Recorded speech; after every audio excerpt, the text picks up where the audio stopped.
Hello बच्चों। आज की हमारी कहानी का शीर्षक है पत्नी के लिए उपहार। चीन देश में एक गांव था।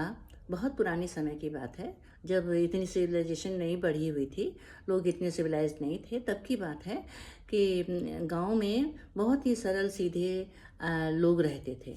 और वो इतने सीधे थे कि शहर के लोग उनको बुद्धू कहते थे।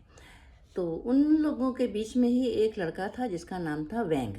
वैंग को भी सब बुद्धू बुद्धू बोलते रहते थे, लेकिन उसको कभी बुरा नहीं लगता था।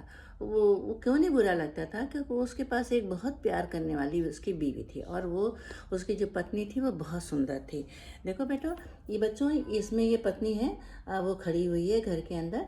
तो इस पत्नी को वो बहुत प्यार करता था। दोनों आपस में खूब अच्छे से रहते थे। और पैसे की तो कमी रहती थी। तो एक दिन पत्नी को विचार आया कि जो हम लोग जंगल से लकड़ी लेकर के आते हैं और हम उसका कोयला बनाते हैं। तो अब तो सर्दी के दिन आने वाले हैं, अगर हम उन कोयलों को मार्केट में बेच देंगे तो हमारे पास बहुत सारा पैसा आ जाएगा। तो ये उसने ये बात वैंग को बताई। वैंग ने पहले तो नहीं जाने को तैयार था, उसका मन नहीं था, लेकिन पत्नी की बात को तो वो टाल नहीं सकता था। तो इसलिए वो वैंग जो था वो वहाँ पर तैयार हो गया ले जाने के लिए।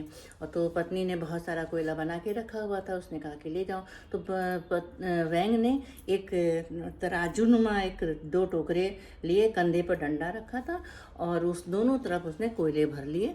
और कोयले भरने के बाद वो मार्केट की तरफ चला। देखो बच्चों, इस तरह से उसने बनाया और अपने कंधे पर लाद करके वो चल पड़ा मार्केट की ओर। वहाँ जा कर के उसने बेचा और बहुत अच्छे दाम उसको मिल गए। तो जब वो जा रहा था तो रास्ता जल्दी से उसकी पत्नी ने कहा कि दौड़ के आई और कहा कि तुम्हारी यात्रा शुभ हो, और तुम्हारा जो माल है, जो कोयला है, बहुत अच्छे दामों पे बिक जाए। तो और तुम जाओ यहाँ और मेरे लिए एक उपहार लेके आना। तो उसने कहा हाँ हाँ ठीक है। तो कहते कैसा, कौन सा उपहार? कहता है कि जो जिस प्रकार के चांद का आकार होता है वैसे ही हमारे लिए एक कंघा लेकर के आना। तो वो कहने लगे ठीक है। फिर वो जब गया मार्केट में तो मार्केट में बहुत चहल पहल थी, और सब लोग कुछ खरीद रहे थे सामान, कुछ बेच रहे थे सामान। तो बहुत चहल पहल थी, बहुत सजी हुई थी मार्केट। तो जो बैंक था उसका कोयला जब बिक गया तो उसके बाद उसको वो भूल गया कि पत्नी ने क्या चीज़ लाने को कहा था। तो वो एक लैंप पोस्ट के नीचे खड़ा हो गया और वो सोचने लगा कि क्या लाने को कहा था, क्या लाने को कहा था। तो वो फिर सोचते सोचते इस प्रकार से बहुत देर तक वो सोचने लग गया। तो सोचते सोचते उसको सामने चंद्रमा दिखाई दिया। तो उसने कहा हाँ, ये मेरी पत्नी कह रही थी शायद एक चंद्रमा की तरह गोल गोल और चमकीला होना चाहिए। तो उसने सोचा हाँ यही ठीक है, सबसे अच्छा उपहार यही होगा। वो मार्केट में ढूंढता रहा। अचानक उसको एक शीशे पर नज़र पड़ गई। वो गोल भी था और चमक भी रहा था। तो उसने वो शीशा बिना मोल भाव किए जितने में दिया उसने उतने में खरीद लिया। वो शीशा लेकर के वो घर आया, और जब पहुंचा तो अपनी पत्नी को बोला मैं तुम्हारे लिए उपहार लेके आया हूँ। तो पत्नी भी बहुत खुश हो गई कि हाँ हाँ हाँ दिखाओ दिखाओ। तो जब वो अंदर गया दिखाने के लिए तो उसने खोल कर शीशा दिया उसको कि देखो ये तुम्हारा उपहार। तो पत्नी ने जैसे ही उस शीशे को देखा उसमें उसको उसका प्रतिबिंब दिखाई दिया। तो वो जो पत्नी थी वो रोने लग गई। तो कहने लगा अरे ये तो मैंने तो उपहार मंगवाया था, ये तो उपहार में हमारे लिए दूसरी पत्नी लेकर के आ गया, और जो मुझसे भी बहुत सुंदर है। और वो बहुत जोर जोर से रोने लगी। उसका रोना सुन करके जो उसकी मदर इन लॉ थी वो दौड़ी दौड़ी आई कि क्या हो गया, क्यों रोना शुरू हो गया। तो उसने कहा दिखाओ मेरा उपहार, क्या ऐसा है उपहार में जो ये रोने लगी। तो जब उसने देखा तो उसको अपना प्रतिबिंब दिखाई दिया।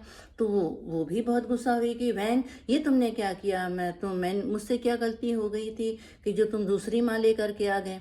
तो अब वो सारे लोग आपस में बहस करने लगे। तब तो पड़ोसी भी आ गए और कहा कि क्या बात हो। जब उन्होंने सारी बात सुनी तो उन्होंने कहा ये तो बहुत गंभीर मसला है, चलो मजिस्ट्रेट के पास चलते हैं।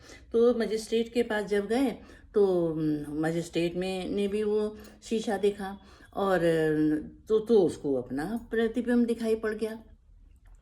अब जो मजिस्ट्रेट था वो भी गुस्सा बहुत हुआ, उसने उठा करके शीशे को फेंक दिया जोर सर के, और वो शीशे को चूर चूर हो गया। और उसने बैंक से इतना गुस्सा हुआ कि उसने कहा कि इसको ले जाके जेल में डाल दो, ये बहुत ख़राब आदमी है। तो उसने बैंक ने बहुत ज़्यादा माफ़ी मांगी, कहते नहीं नहीं, अब मैं आज के बाद से कोई ऐसा उपहार नहीं लाऊंगा कि जिससे कि सबको परेशानी हो। तो और उसने कहा कि मैं आपको एक टोकरी कोयला भी दूंगा। तो जज तो था वो मान गया, और इस तरह से उसको छोड़ दिया। तीनों लोग अपने घर वापस आए, और फिर वो हंसी खुशी रहने लगे। और बच्चों, ये सब क्यों हुआ कि लोग पहले जानते ही नहीं थे कि शीशा होता क्या चीज़ है।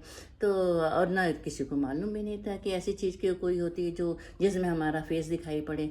तो इस कारण से सब कुछ गलती हो गई। और ये जो सीन है कि जिसमें वो शीशा देख करके उसकी पत्नी रो के भाग रही है, और उसकी माँ उसको देख के और फिर उसको बैंक को डांट रही है। तो इस प्रकार से बच्चों कहानी जो थी वो ख़त्म होती है। तीनों सीधे लोग थे, दोनों तीनों बहुत अच्छे थे, सरल थे, फिर भी वो एक शीशे के बारे में कुछ जानते ही नहीं थे, जिसके कारण उनके परिवार को बहुत परेशानियाँ उठानी पड़ी। Thank you.